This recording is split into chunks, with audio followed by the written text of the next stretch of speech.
Hi, I'm Tash, a former dismissive and fearful avoidant helping thousands of people overcome their relationship patterns. Welcome to Unattached, a space to explore how relationships shape us.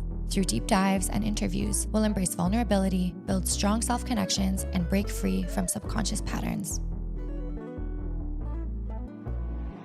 Hi, friends, and welcome to episode 1 of the Unattached podcast with me, Tash. I can't believe this day has come. I'm going to be honest with you guys, I have been navigating some of the most treacherous waters I've ever navigated in my entire life, right in the midst of launching this podcast, releasing the trailer, starting to work on a school where you guys will be able to all join me in healing ourselves and meeting other people with attachment issues, connecting with one another, whatever. Like, all of this is happening at once whilst literally navigating the consequences of my actions over the last 5 years.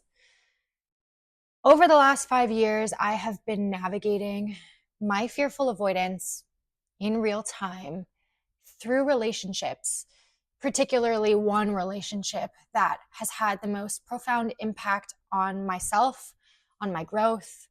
It triggered me in ways that I just can't even put into words. It was so triggering, but so necessary, because meeting this particular person awakened a part of me that was dormant. And the awakening of that part of me has been nothing short of the most painful, confusing, chaotic journey of my entire life. And so after those 5 years of me reacting to all of this stuff coming up, I'm now at the end portion of it, where I am at the place where I'm taking accountability for everything that I have done while I was in those very chaotic, reactive states, which, if you're in a relationship with someone who is fearful avoidant or avoidant, you'll know that their actions have a profound impact on you.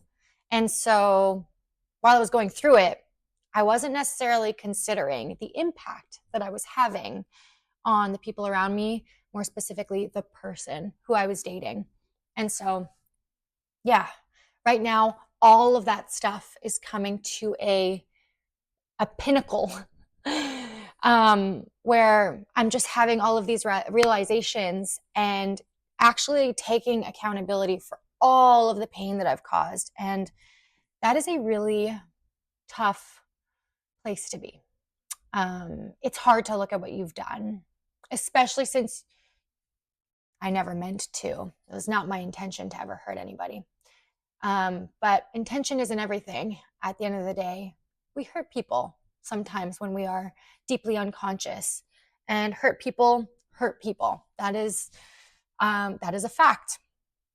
So yeah, definitely navigating the consequences of my actions, the very real possibility of losing a person through the journey that I had to take to get here. That journey was painful, and consequently, I might lose someone very important to me. And it's been a very hard time navigating all of that. So that being said, I'm already getting emotional. Navigating all of that while professionally being in such a beautiful place and reaching thousands of people and watching my platform grow and seeing the impact that my vulnerability and honesty has had on you guys. It's incredible. It's like the hardest part of my life right now, and also simultaneously the most fulfilling and rewarding, all at once. And it's so freaking strange. All of that being said, I'm so happy to have you here with me. Welcome to the first episode. It's going to be a journey. I can't wait to share here as my most authentic, vulnerable self. And yeah, just be raw with you guys, as I've always been, but kind of in a different way. There are no cuts. I'm just very much going to be talking to you guys. I'm also going to have guests and things on the podcast as well, and episodes where you guys can call in live. and share your scenarios with me, your situations, and we'll work through them on the spot. But yeah, when I'm speaking with you one-on-one like this, it's just a very raw, uncut version that you don't necessarily get to see on TikTok because it's so quick. And I literally edit. I edit so much that I take, like, I don't even breathe in the TikToks. You'll notice I like erase every single breath because I need to be snappy to keep your guys' attention. But yeah, here I can just kind of ease into being myself.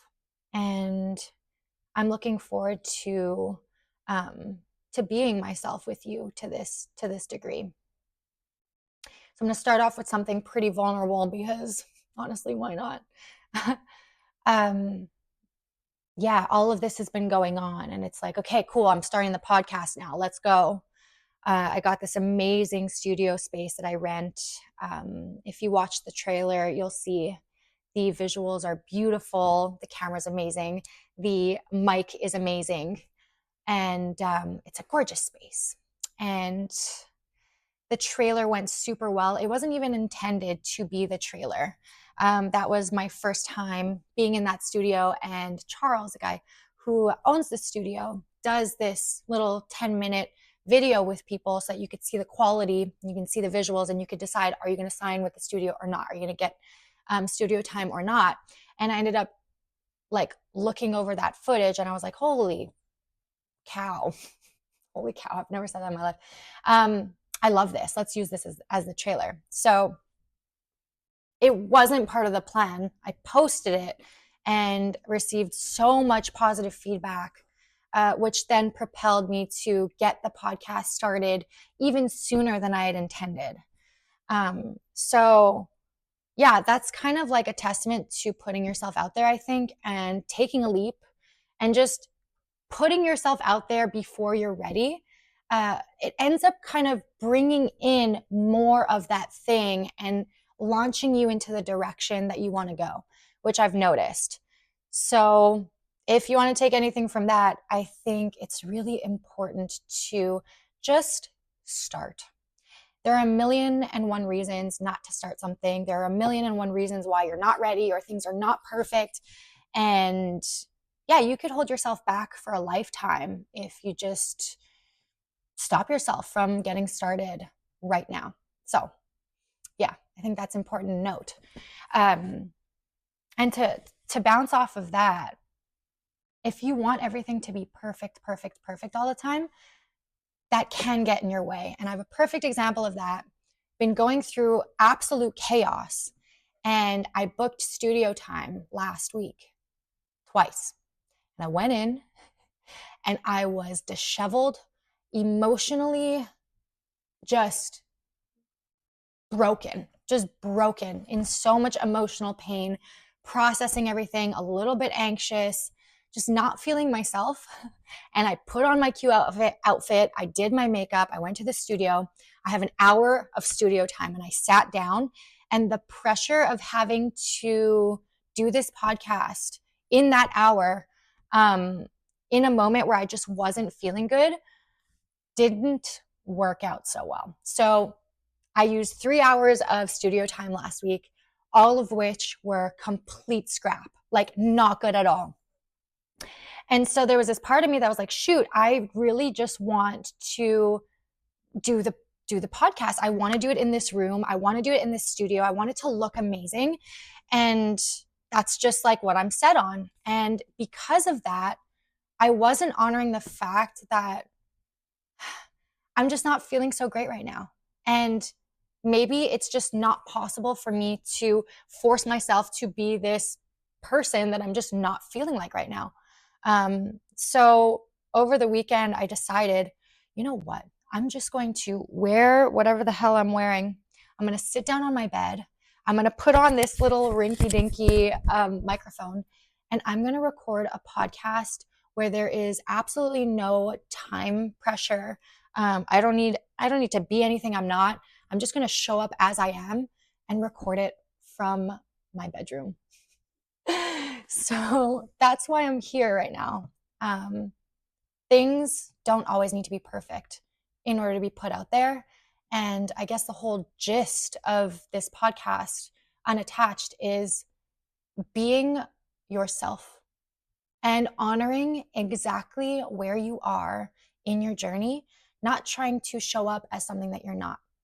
And ironically, when we are able to fully own who we are in every moment, even if we are, hoping or wishing that we were something else, if we could just hone in on who we are in this moment. Right now, I'm anxious. I'm on the verge of tears pretty much all the time. Like, even just saying that makes me want to cry.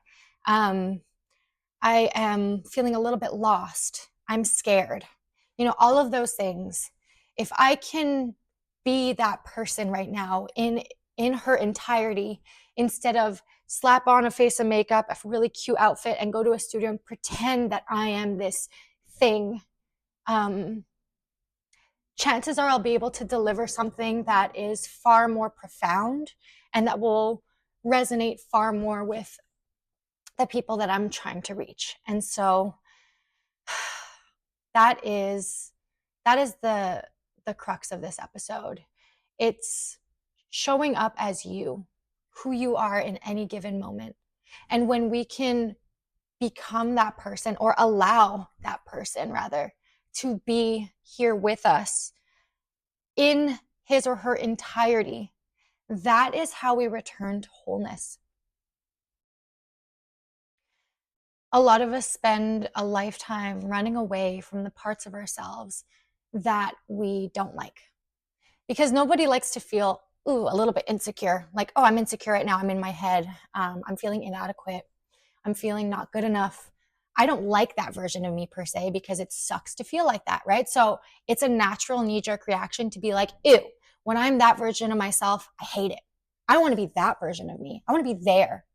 And just by nature of rejecting that part of us and going, ew, I don't want to be you, what are we doing? Like, what's happening there? We are severing ourselves off from parts of ourselves and going, I don't like you. I don't want you here. You're saying that to a part of you. And how can we feel fully embodied, fully here, fully in love with ourselves when we are rejecting parts of ourselves because we want to be somewhere else? When you're pulled in two directions, like old you is like, oh, I'm sad, I'm scared, and you're going there, you are splitting off from yourself, and you're actually creating such a resistance that it becomes way more difficult to become the person that you want to. It's like the world's weirdest irony. You become that which you want to be when you accept that which you are right now. It's the resistance that keeps us stuck. It's the rejecting of ourselves that keep us stuck. So all of these attachment things all come down to loving ourselves more fully in this moment.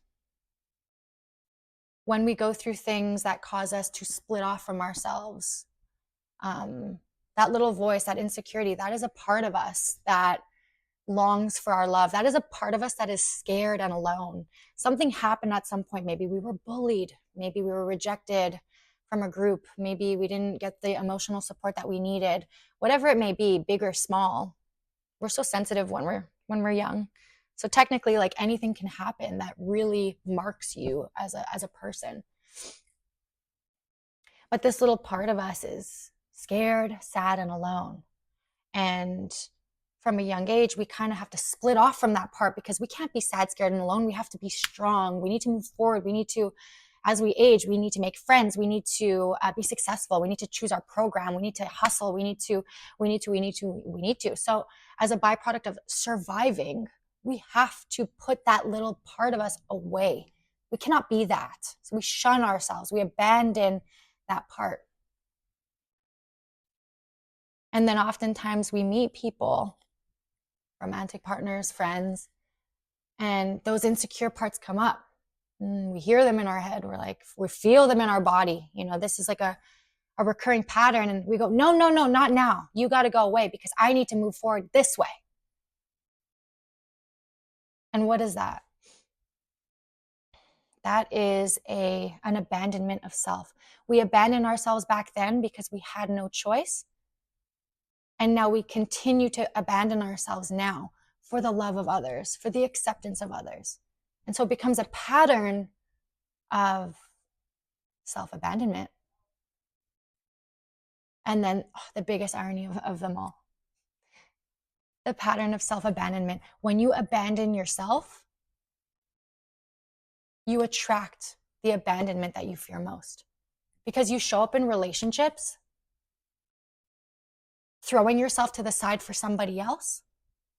And then that person is like, whoa, this person has lack of sense of self, lack of boundaries, lack of self-worth. Ooh, I don't like that. Something about that feels pressuring. Something about that feels heavy. Something about that doesn't feel attractive. And so they leave. And guess what happens? It fulfills the prophecy. I am abandonable.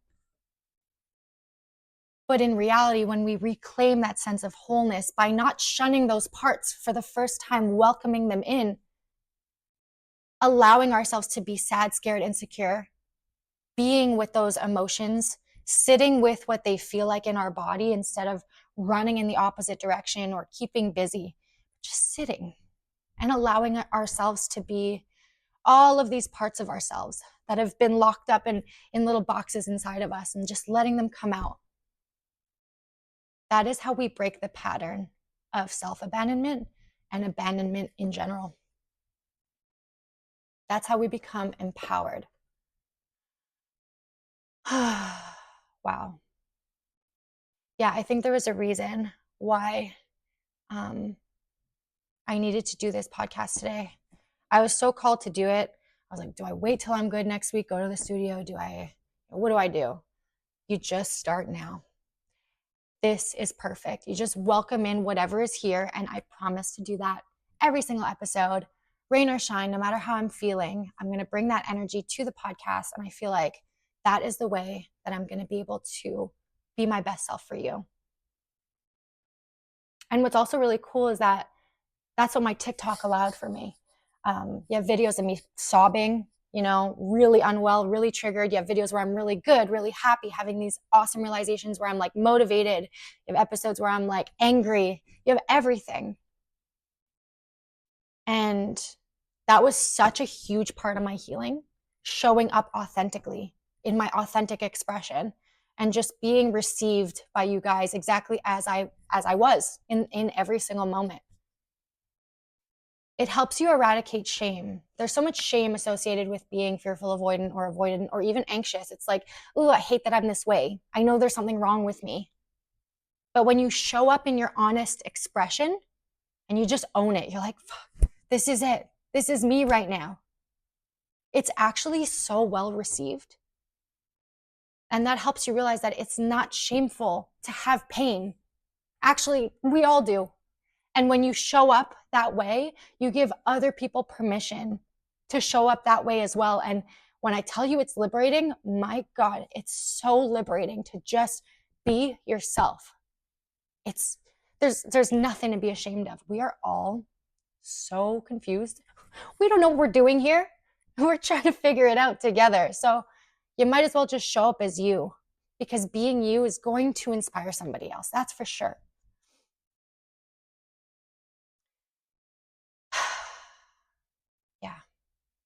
Yeah, putting myself out there in front of you guys and being so well received helped me process a lot of the shame that I carried, which really propelled my healing journey forward, because shame keeps us really dragged down. Shame is like a really dense emotion. You want to hide. You want to keep yourself hidden away from people. You don't want them to see all the icky parts, but we all have icky parts. We're all a little bit icky sometimes.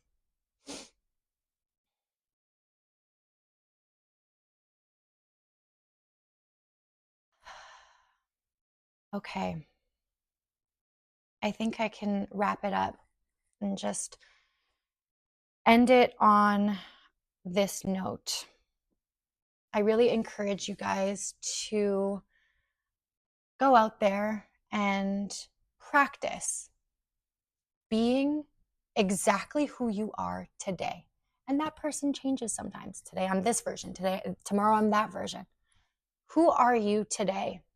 Take a second to check in and actually see, what's coming up for me today? Am I feeling a little, anxious? Am I feeling a little bit angry? Is there anger in there? Am I feeling good?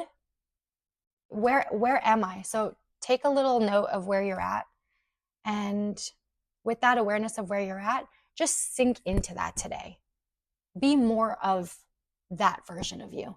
Allow the fullness of that version of you to come through. If you have any weird emotions, like physical sensations of like, oh, there's sadness, take a second, put your hand on it, and just be with it. Take a couple moments. That would be my wish for you today. Be a little bit more of yourself. Thank you guys so much for being here with me. I hope you guys have an incredible day, night, and I will see you in the next episode.